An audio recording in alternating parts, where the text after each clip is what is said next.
or even to have properties that we would consider maybe to be desirable, like a different eye color or to be taller, things like that.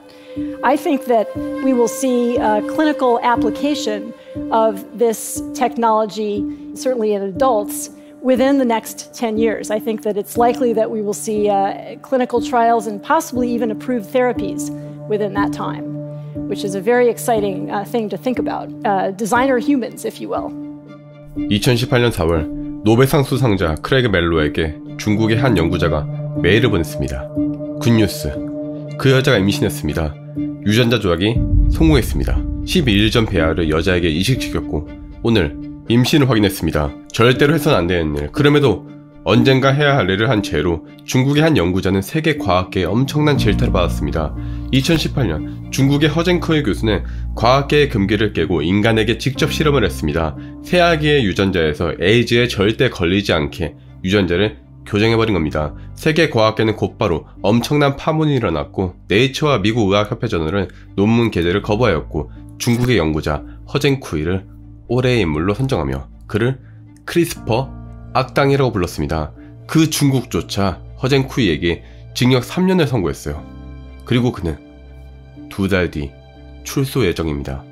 대체 크리스퍼가 뭐길래 세계가 이렇게 난리인가?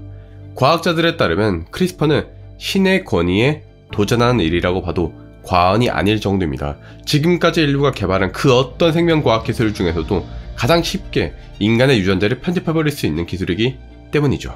키 180cm 이상에 IQ 130, 여드름은 하나도 없고 탈모는 절대로 생기지 않으며 운동선수급의 아름다운 몸매를 가질 수 있는 아기를 만들어낼 수 있습니다. 먼저 저는 크리스퍼 관련 연구자가 아닙니다. 하지만 운 좋게도 1년 전쯤에 크리스퍼 기술 세계 최고이자 노벨 수상자인 제니퍼 다우드나의 저서 홍보를 의뢰받아 해당 분야에 대해서 아주 얕은 지식을 습득할 기회를 얻었습니다. 그리고 최대한 쉽게 말씀드리기 위해서 많은 비유가 들어가 있습니다. 이를 일부 전공자 분들께서는 상당히 불편해 하시곤 합니다만 대중을 위한 과학 채널이므로 다소 불편하시더라도 지성인으로서 깊은 양해를 부탁드립니다. 무엇보다 오늘 제가 사용한 거의 대부분의 표현들은 노벨 수상자인 다우드나를 포함하여 유명 과학 저널과 언론의 표현을 인용했음을 미리 말씀드립니다. 크리스퍼 기술은 세균이 바이러스 감염에 어떻게 대항하는지 밝혀내기 위한 기초 연구 과정에서 개발되었다고 합니다. 세균들은 세포 안에 크리스퍼라는 면역 체계를 가지고 있고 크리스퍼는 바이러스의 DNA를 추적하여 파괴시킵니다. 중요한 점은 크리스퍼의 일부분이 캐스9이라는 녀석인데 DNA를 자를 수 있어요. 잘라내서 뭘 할 수 있느냐? 빵과 빵 사이에 초콜릿 바를 넣고 싶다고 합시다. 어떻게 해야 될까요? 빵을 살짝 잘라내고 그 사이에 끼워 넣어야 됩니다. 이처럼 인간도 뭔가 새로운 혹은 다른 특성을 넣거나 없애려면 DNA의 특정 부분을 잘라야 합니다. 만약에 암덩어리가 있다면 그 부분을 도려내야겠죠. 이걸 매우 작은 유전자 수준 단위에서 함으로써 근본적인 치료를 할 수 있습니다. 슬프게도 SOD는 과장하고 오버한다는 비난을 종종 받곤 합니다. 너무 슬프고 또 서운하지만 일리는 있습니다. 그런데 크리스퍼는 조금 다릅니다. 저는 어그로는 끌지언정 근거 없이 말하지는 않습니다. 모든 근거는 더보기 참고문헌을 참고 부탁드리고요. 이를테면 2019년에 발표된 연구에서는 크리스퍼를 이용해서 에이즈 바이러스를 제거해버림으로써 에이즈를 치료하는 성과를 냈습니다. 무엇보다 2019년 미국 FDA는 사상 최초로 크리스퍼 체내 임상시험을 승인했습니다. 이제 인체에 시험이 공식적으로 진행된 지 3년이 지났습니다.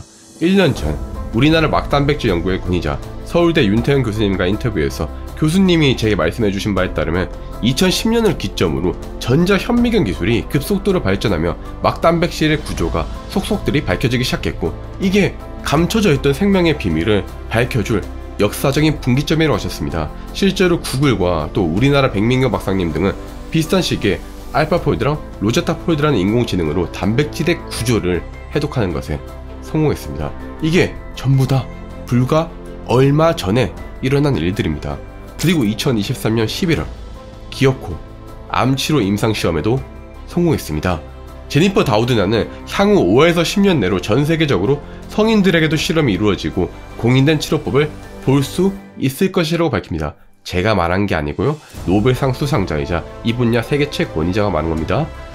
그녀가 밝힌 바에 따르면 크리스퍼는 이 기술이 상대적으로 간단하기 때문이라고 합니다. 예를 들어서 예전 유전공학 기술들은 매우 어려웠습니다. 예전 유전 기술들은 컴퓨터에 새로운 프로그램을 깔 때마다 컴퓨터 내부의 전선을 싹 다 새롭게 갈아줘야 됐어요. 그런데 크리스퍼 기술은 그냥 프로그램을 업데이트만 해버리면 됩니다. 이 정도면 크리스퍼 기술은 모두에게 환영받는 기술이었을 텐데 왜 종교와 학계, 정치권에서는 우려를 보일까? 바로 배아들, 정자와 난자가 만난 초기 세포에도 적용될 수 있기 때문입니다.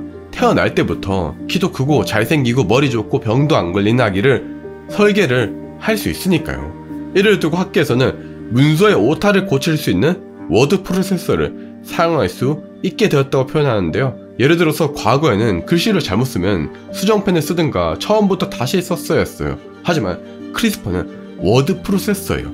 글을 간단하게 쓰고 지우듯이 인간의 망가진 DNA를 고치거나 새로운 DNA 조각을 넣어버릴 수 있어요.